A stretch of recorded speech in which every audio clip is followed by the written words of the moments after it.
What is up mga paps, and welcome back naman po sa ating channel. In this video nga po is ituturo ko po sa inyo kung paano nga ba gawing page yung inyong Facebook profile if walang professional mode na makikita sa inyong account.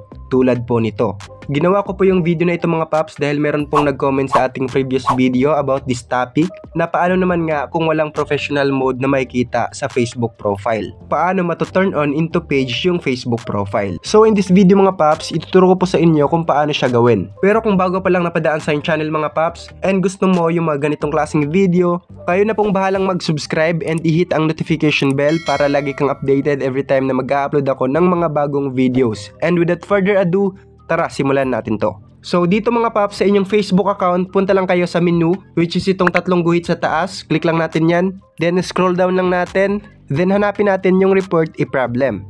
Click natin yan. Then continue lang natin. Then include in report.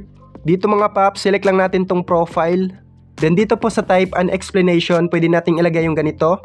I want to turn my Facebook profile into a page, but I can't see the professional mode button.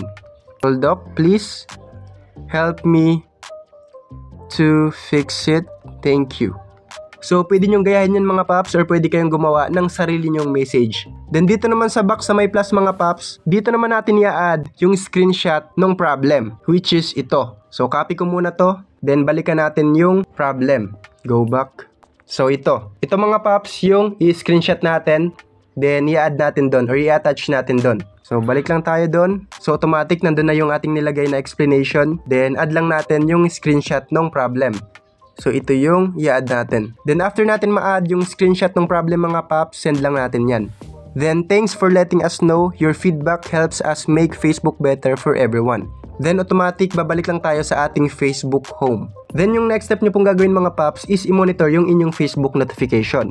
Dahil dyan po kayo i-update ni Facebook about sa status ng inyong concern. And tutulungan po nila kayo para ma-fix yung inyong problem. Nang sa gayon is magkaroon ka na ng professional mode button. And ma-turn on mo na yung Facebook profile mo into Facebook page. So ganun lang po kadali mga paps. And hanggang dito lang po ang video na ito. Sana kahit papanis nakatulong. Have a nice day. Thank you and goodbye. Peace out.